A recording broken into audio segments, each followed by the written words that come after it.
Ayat hari ini adalah Mazmur 9, ayat 1-12. Mari kita baca bersama. Untuk pemimpin biduan. Menurut lagu, Mutlaben, Mazmur Daud.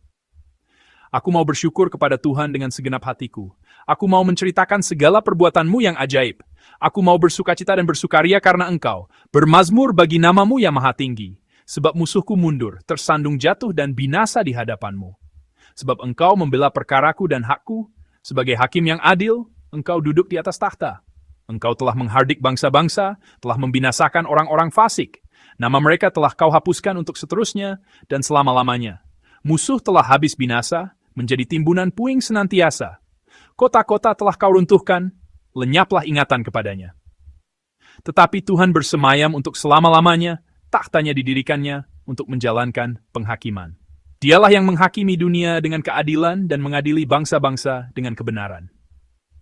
Demikianlah Tuhan adalah tempat perlindungan bagi orang yang terinjak, tempat perlindungan pada waktu kesesakan. Orang yang mengenal nama-Mu percaya kepadamu, sebab tidak Kau tinggalkan orang yang mencari Engkau, ya Tuhan. Bermazmurlah bagi Tuhan yang bersemayam di Sion, beritakanlah perbuatannya di antara bangsa-bangsa. Amin. Firman Tuhan yang akan kita renungkan bersama hari ini terambil dari Mazmur pasal 9. Mazmur pasal 9 adalah sebuah mazmur Daud yang isinya memuji Allah sebagai hakim yang adil, yang menghakimi orang fasik dan menyelamatkan orang benar. Selain itu, mazmur ini juga memuji Allah sebagai tempat perlindungan bagi orang-orang yang tertindas dan sebagai Allah yang setia dan adil, yang tidak melupakan mereka bahkan di tengah-tengah kesesakan. Ada hal yang menarik dalam Mazmur pasal 9. Jika kita melihat Alkitab versi umum, Mazmur pasal 9 dan Mazmur pasal 10 terbagi menjadi dua pasal. Akan tetapi, dalam Alkitab bahasa Ibrani, Septuaginta atau Vulgata, Mazmur pasal 9 dan 10 digabungkan menjadi satu Mazmur. Hal menarik lainnya adalah, jika kita melihat Alkitab versi umum, dari ayat 1-20 sepertinya tidak ada pola khusus.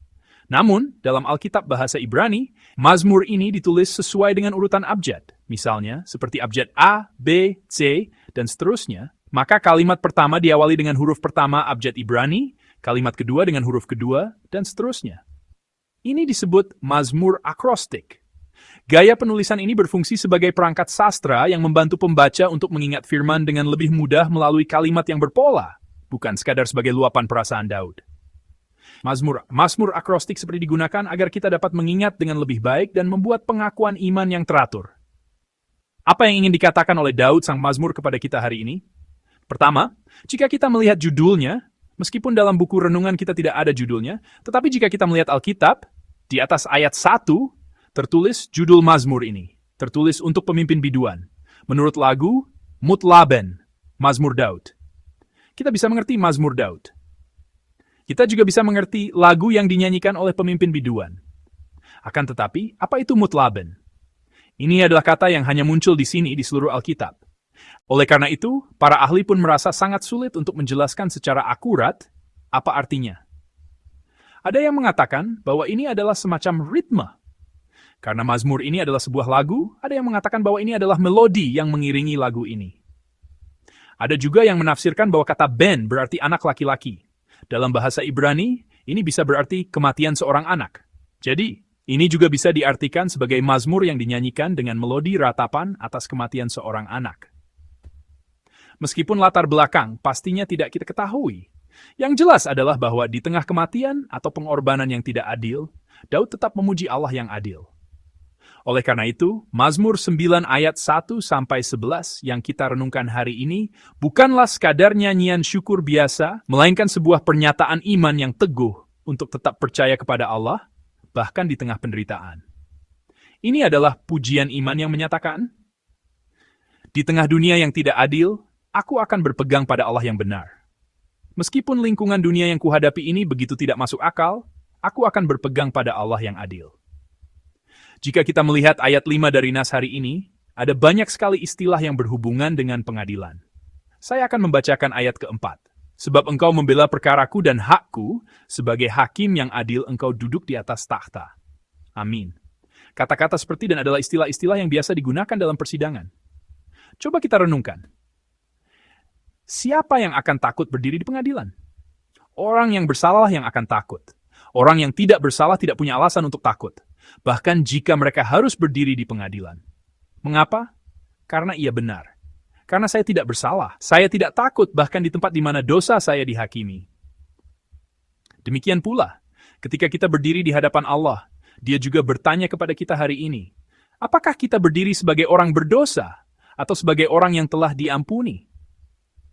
Sikap orang-orang yang dosanya telah diampuni di dalam Tuhan akan sangat berbeda dengan orang-orang yang masih hidup dalam dosa. Orang yang hidup dalam dosa akan takut menghadap Tuhan, tetapi orang yang dosanya telah diampuni oleh Tuhan dapat berdiri di hadapannya dengan penuh keberanian. Mazmur 32 ayat 1 dan 2 mengatakan demikian dari Daud. Nyanyian pengajaran. Berbahagialah orang yang diampuni pelanggarannya, yang dosanya ditutupi. Berbahagialah manusia yang kesalahannya tidak diperhitungkan Tuhan dan yang tidak berjiwa penipu. Amin. Siapakah orang yang kesalahannya tidak diperhitungkan Tuhan? Mereka bukanlah orang-orang yang luput dari penghakiman Allah.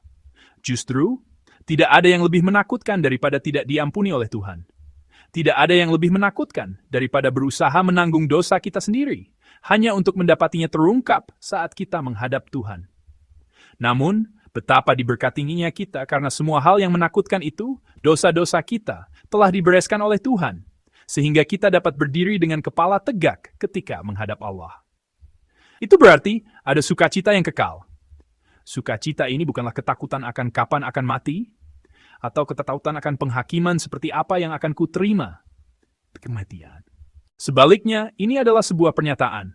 Aku sekarang telah ditebus oleh Tuhan dan Tuhan menyertaiku. Bahkan jika aku menghadap Allah sekarang, sukacitaku tidak akan dapat direnggut oleh iblis, ketakutan, penderitaan, ataupun keinginan duniawi manapun. Pada hari terakhir, kita semua akan berdiri di hadapan Allah. Kebenaran sederhana ini seringkali melemah di dalam gereja kita saat ini. Hari itu pasti akan datang. Kita tidak tahu kapan, tetapi hari itu pasti akan datang. Dan kita akan masuk melalui salah satu dari dua pintu, surga atau neraka. Tidak ada tempat di antaranya. Keputusan itu hanya terjadi sekali, namun dampaknya kekal. Bukan 100 atau 200 tahun, tetapi selamanya. Bukan 1000 atau 2000 tahun, tetapi kekal. Orang yang masuk neraka tidak dapat pindah surga, dan orang yang masuk surga tidak akan jatuh ke neraka. Keputusan yang final dan tidak dapat diubah itu menanti kita di akhir perjalanan hidup ini.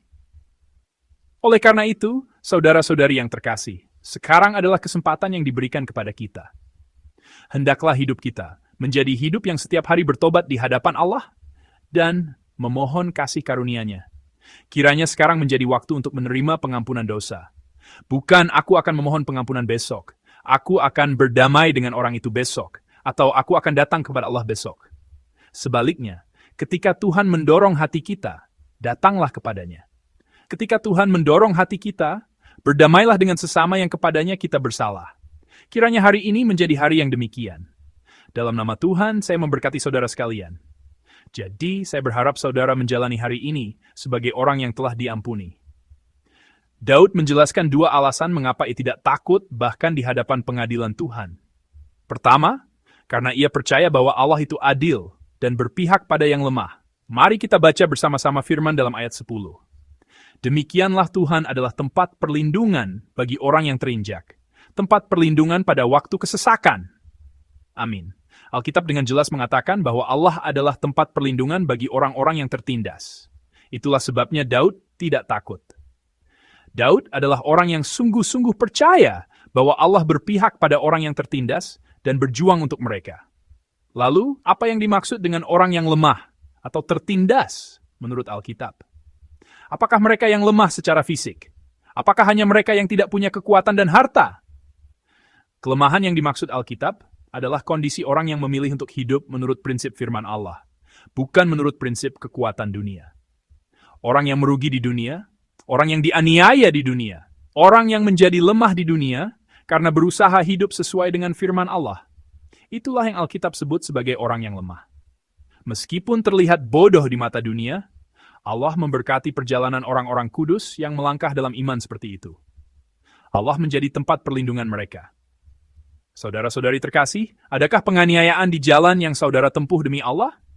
Alkitab mencatat bahwa penganiayaan itu adalah hal yang wajar. Dan Alkitab juga mencatat bahwa untuk itu Allah menjadi tempat perlindungan kita hari ini. Oleh karena itu, meskipun kita mungkin lemah di dunia, dengan iman bahwa Allah yang sesungguhnya kuat melindungi kita, saya sungguh berharap kita semua dapat menapaki jalan iman yang setia, sekalipun jalan itu dianggap bodoh di mata dunia. Alasan kedua, mengapa kita tidak perlu takut di hadapan penghakiman Allah adalah karena kita mengakui bahwa Allah adalah hakim yang adil. Mari kita baca bersama firman dalam ayat 9.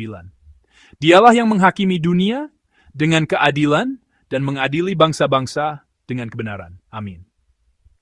Alkitab mencatat bahwa Allah menghakimi dunia dengan keadilan dan kebenaran. Putusannya tidak bercela. Meskipun di mata manusia terlihat tidak adil dan tidak merata, keadilan Allah tidak pernah goyah sedikit pun. Itulah sebabnya, Rasul Paulus dalam 2 Timotius 4 ayat 7-8 mengakui seperti ini. Aku telah mengakhiri pertandingan yang baik. Aku telah mencapai garis akhir, dan aku telah memelihara iman. Sekarang telah tersedia bagiku mahkota kebenaran yang akan dikaruniakan kepadaku oleh Tuhan, hakim yang adil pada harinya. Tetapi bukan hanya kepadaku, melainkan juga kepada semua orang yang merindukan kedatangannya. Amin. Alkitab dengan jelas mencatat bahwa bagi mereka yang telah berlari dengan setia dalam iman kepada Allah, Dia sebagai hakim yang adil akan memahkotai mereka dengan mahkota kebenaran. Kata mengaruniakan di sini berarti memberi upah atau membalas. Dunia mungkin menganggap kita menderita ketidakadilan dan terus-menerus berkata bahwa kita sedang berjalan di jalan yang salah, bahwa jalan kita adalah jalan yang bodoh, dan menyuruh kita kembali ke cara dunia. Namun, Alkitab dengan jelas mencatat bahwa Allah akan memberi upah kepada orang yang telah berjalan di jalan iman itu. Orang yang berusaha hidup dengan prinsip iman, bukan prinsip dunia. Orang yang tetap jujur meskipun merugi, yang hidup menurut firman meskipun tidak menguntungkan. Kepada orang seperti itu Allah akan berkata, "Baik sekali perbuatanmu itu, hai hambaku yang baik dan setia. Aku akan menganugerahkan mahkota yang telah kusediakan untukmu." Saya sungguh memberkati saudara sekalian agar kita semua dapat mendengar perkataan itu pada hari terakhir.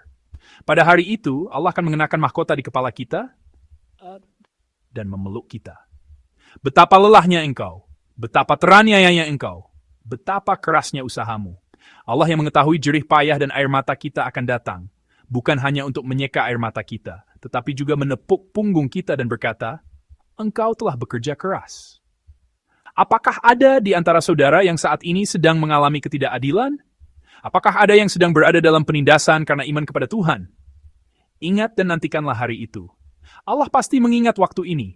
Mahkota kebenaran yang telah Allah siapkan sedang menanti kita. Maka kiranya perjalanan iman kita hari ini adalah perjalanan yang penuh dengan ketekunan hingga akhir. Dalam nama Tuhan, saya memberkati saudara. Pengadilan Allah bukanlah tempat yang menakutkan. Itu akan menjadi tempat sukacita di mana orang-orang kudus yang dosanya telah diampuni berdiri. Pada hari itu, kita akan berdiri di hadapan Allah, bukan dengan rasa malu, melainkan dengan keharuan dan rasa syukur. Kiranya kita menjalani hari yang diberkati ini dengan iman yang demikian.